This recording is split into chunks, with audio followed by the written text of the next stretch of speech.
Hello and welcome to our third edition of the GASQ AMA session, the Ask Me Anything session.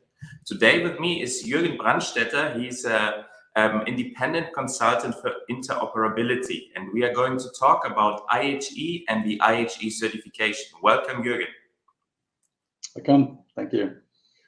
Jürgen, can you tell a little bit more about you? You are in this field of IHE since many years, so can you make a short introduction? Yeah, thank you, Werner. Yes, I'm indeed very long in that area of standards and interoperability, and mainly in the IHE standards development organization, but also in others. I think it's a bit a mission of myself to bring that into the world, because I'm truly convinced that the healthcare interoperability is at the moment something which we really should work on to create some sustainability, and also to create the effective digital medicine tools which we actually need, or for example, which we would have needed for COVID and did not have it in the right extent. So this is a pretty awesome area to work in, and I'm very pleased to be here. And I'm working on the one side on the creation of the standards, and but on the other side also on bringing those standards into the real and active projects on the ground.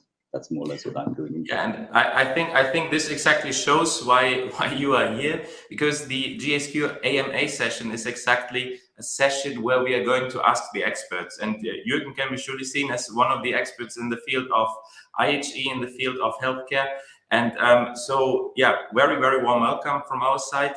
And yes, we asked questions to the public, and we got quite a lot of questions for you, Jürgen, which we will go through with you. What we did, I think we got 5 or 6 times the question, what is IHE? What is the IHE certification? We put that a little bit together, so if it shouldn't be your name now listed under these questions, don't feel sorry, because we are going to ask this question. So, Jürgen, the first question we got was from Amber, USA. What is IHE and what is the certification about? Okay, so IHE is a so-called profiling organization. So IHE is a non-for-profit global organization, like a standards development organization such as HL7 or DICOM or SNOMED. But IHE is not on the same level of those. We are kind of in the middle between those base standards, as we call them, like CDA or DICOM standards and so on, and the actual deployment of these standards in the field, in some health information exchange projects or within hospitals and so on. And the reason why we are existing is because it's sometimes not enough to just have these standards available. You also need vendors to convince them to implement them, and to implement them all in the right way and in the same way, so to speak. So that real interoperability is given between the electronic systems. So there is a lot of testing involved into that. So to assure those projects outside that the software they are buying in is kind of really interoperable and does not require some extensive changes or setup or something like that. Which is why IHE as a second pillar has testing very much on its plate. So IHE has like a 15 years experience in how to test real medical IT systems against each other to support the deployment outside. Meaning we are here kind of to bring the standards onto the road in a most efficient and sustainable way. And this is also for the certification, in fact, the case, right? Yes, exactly. The certification, exactly. There are kind of 2 sorts of certifications IHE provides.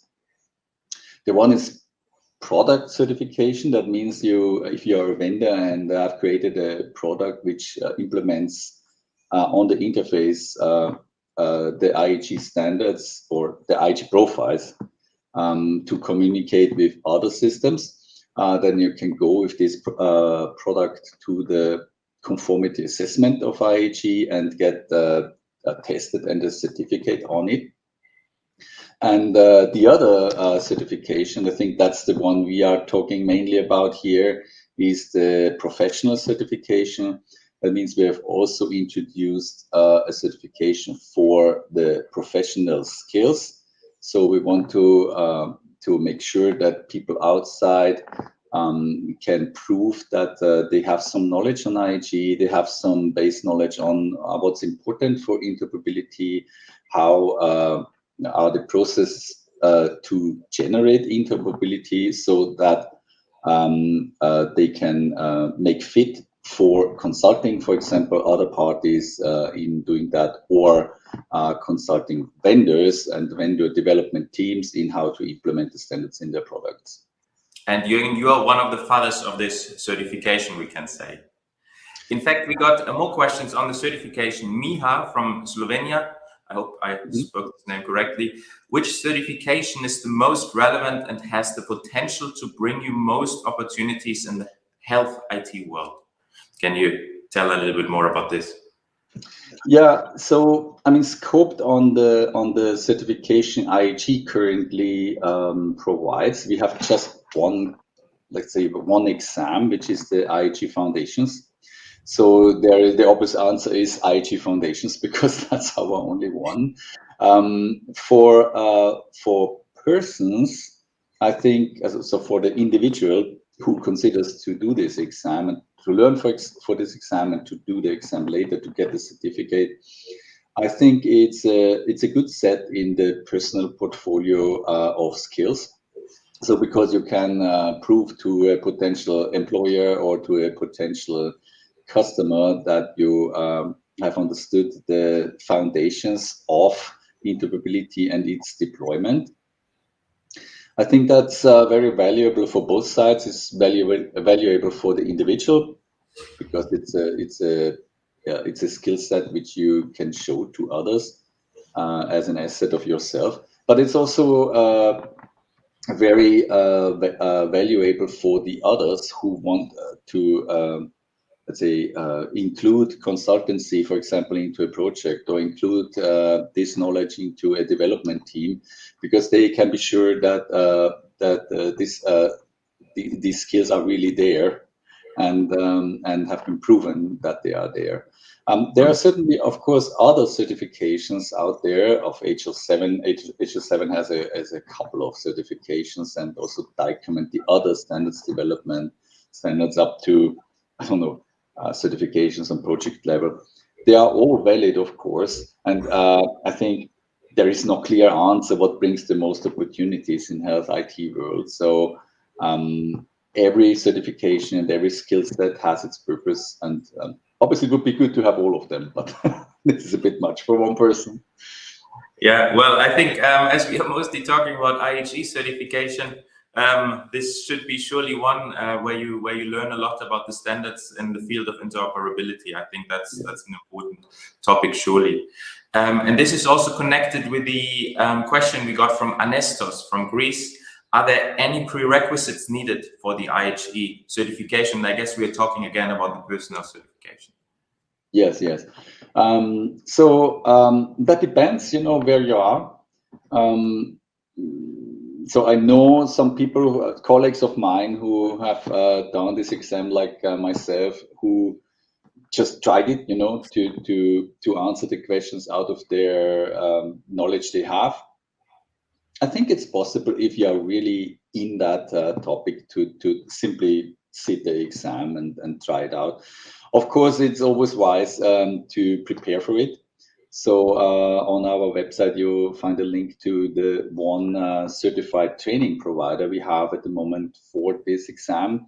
So this training provider, which is a university in Vienna, my hometown, has created a course, an online course for preparing to this exam. And I think doing that course is very advised, to be honest, because I can securely say that if you make this course, then you will probably absolutely sure pass the exam, because it's a really good preparation. But the questions are it's a foundation course, so it asks on the whole area a little bit. So you can also try it on your own if you feel fit for it, but I would recommend to prepare with that training, for example. Yes, and from the experience, we also saw that with a training, it's always better from the results.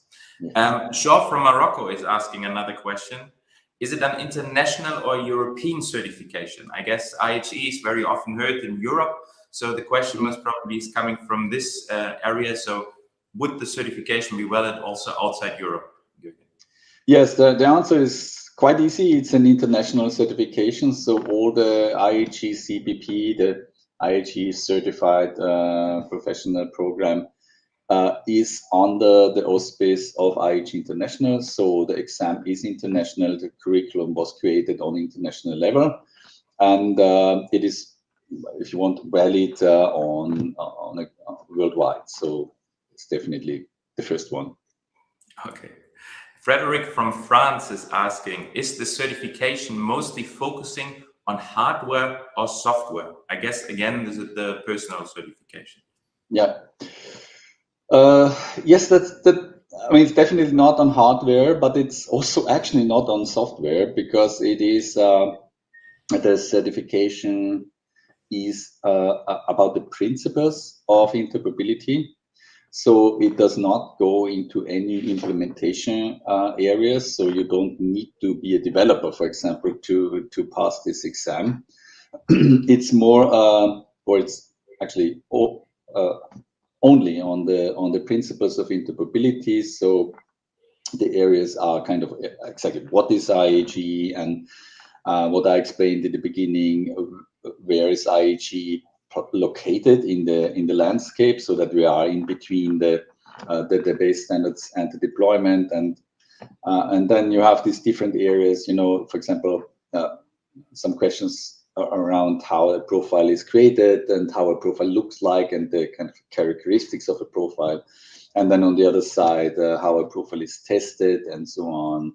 So it's a foundation course, but it has actually nothing to do with hardware or software. It's more on it's only on the principles of standard, let's say, profile creation, testing and deployment of them. Perfect. Hilde from Germany is asking, are there any updates in the scheme planned? I guess it's coming back to the point that the scheme is already in place since 2-3 years now. Are there any updates planned? Is there any further levels planned? So, well, we have actually a roadmap in our head, and unfortunately, COVID hit also us right after the certificate was released. So this made a little pause button, you know, on all of this. But actually, the long-term plan was to make some more specific exams on top of this IHE Foundation exam. So for those who have already some knowledge on IHE, for example, they have a bunch of profiles in the conjunction of document sharing and how to create a document sharing architecture. And this is a set of profiles which you need to use for it. And one idea was, for example, to create an exam to specifically ask around that, so that someone can show that asset to a potential customer or to a potential project who wants to implement that, and some other more specialized exams. At the moment, we have not started the work on this, and it's also, to be honest, not clear at which point we can start this, because creating a scheme like that is a pretty a lot of work. And we also need to make sure that there are training providers available who train for this. So honestly, at this point of time, we are still in the planning phase. So they are planned, yes, but I cannot tell you when they will be available. But it will be not in the near future.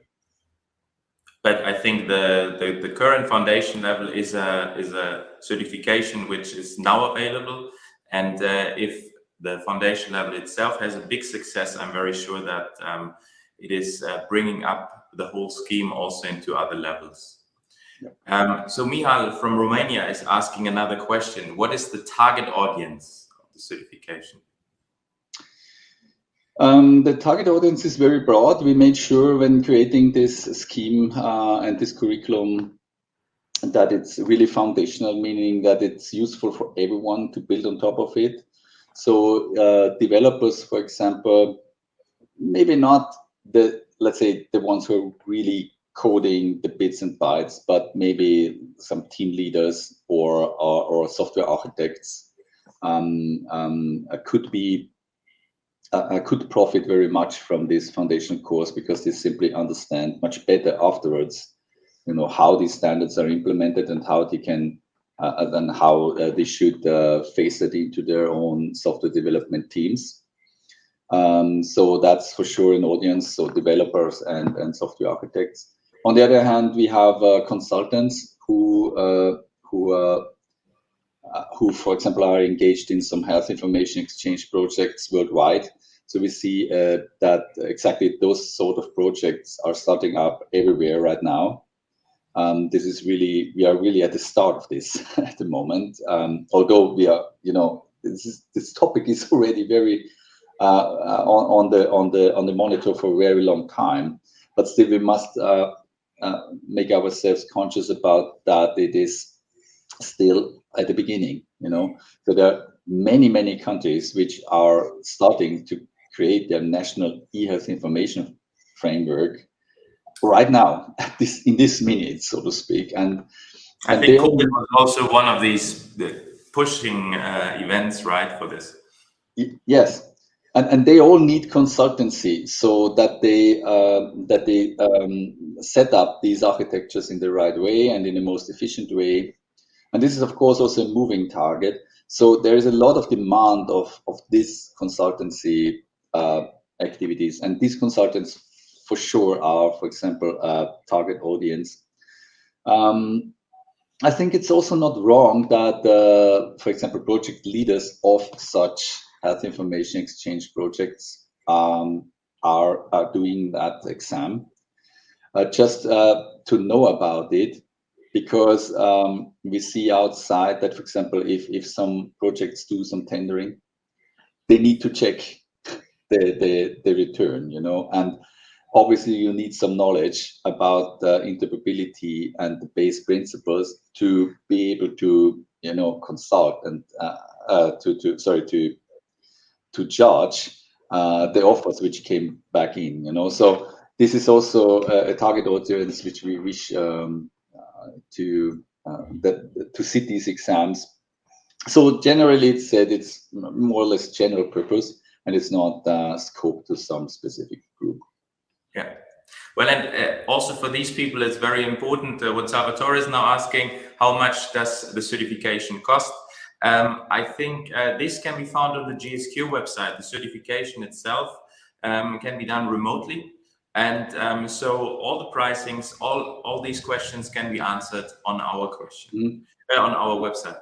Peter from Belgium is asking, where is IHE in daily business of healthcare used? I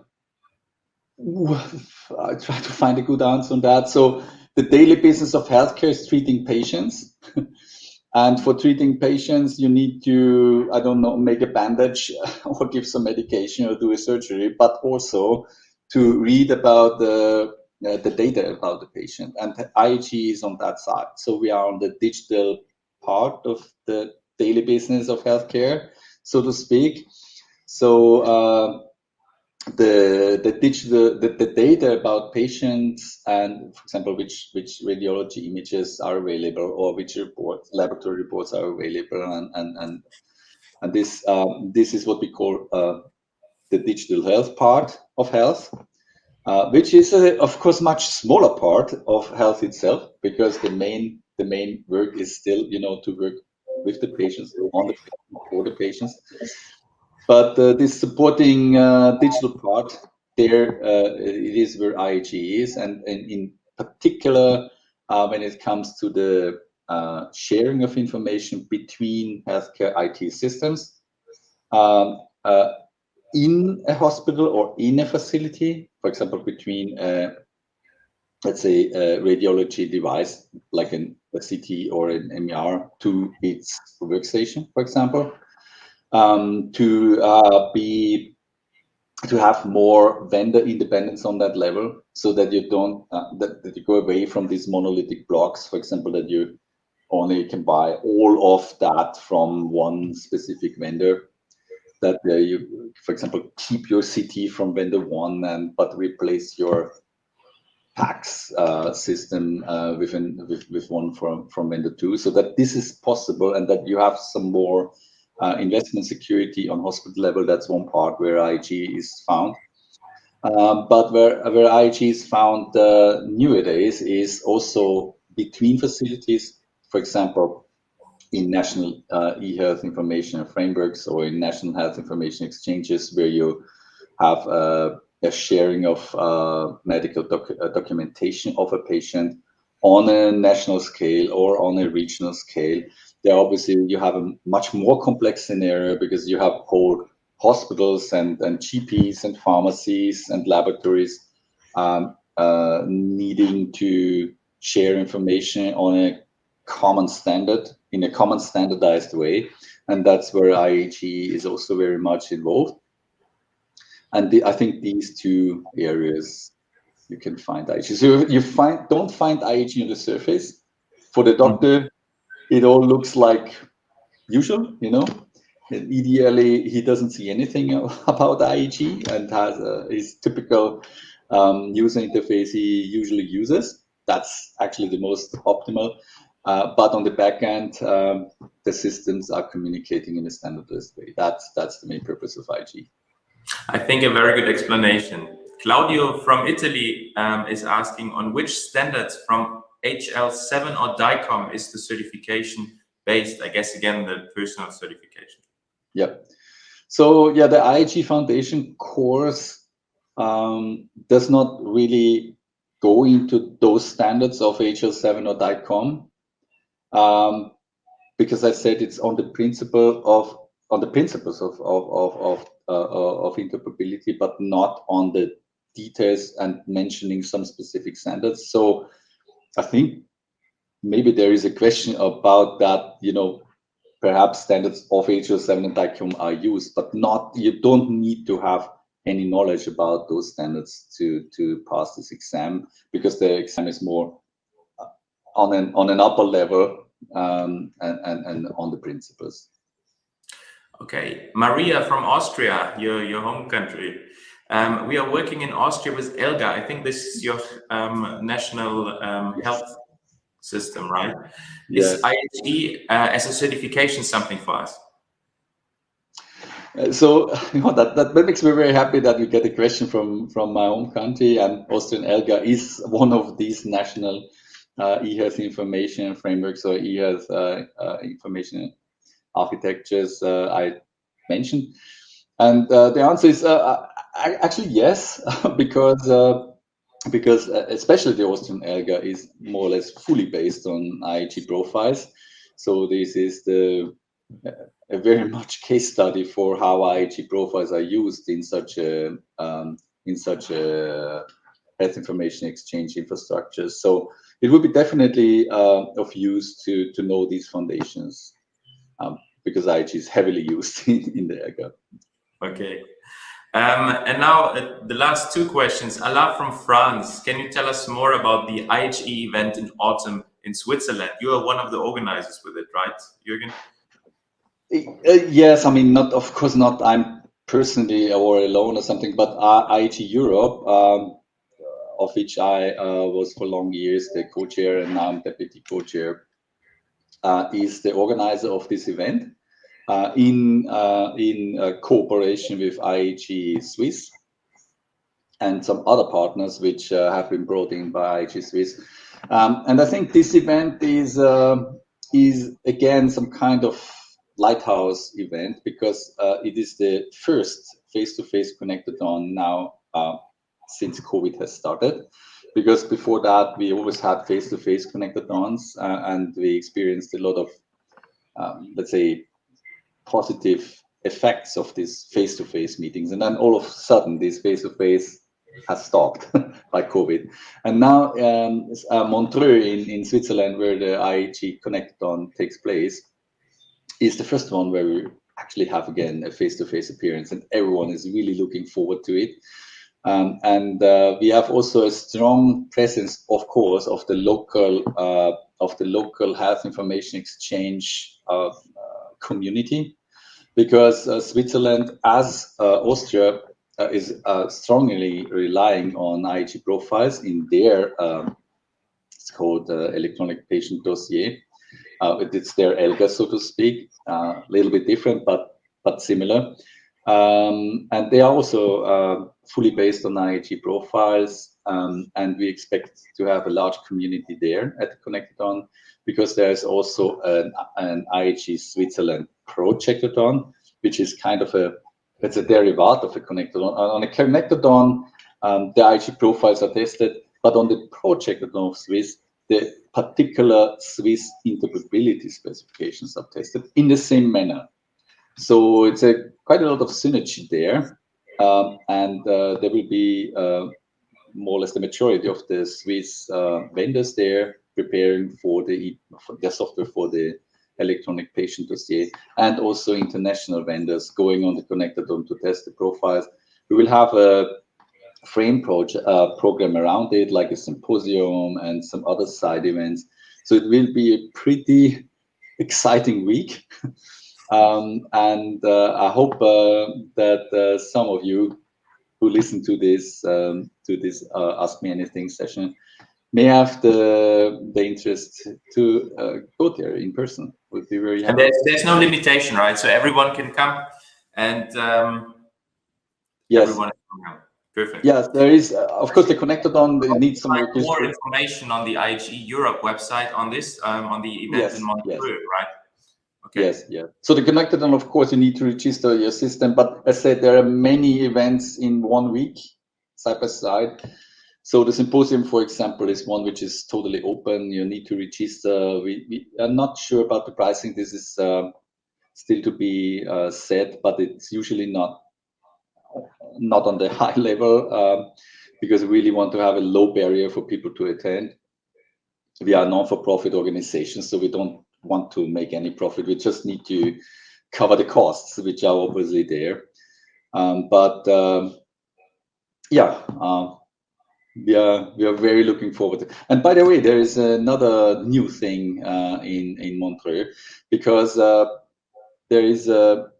has always been an European Connectathon and North America Connectathon in the States, and usually we're at different dates, some few months from each other, so that people can prepare if they want to go into both events.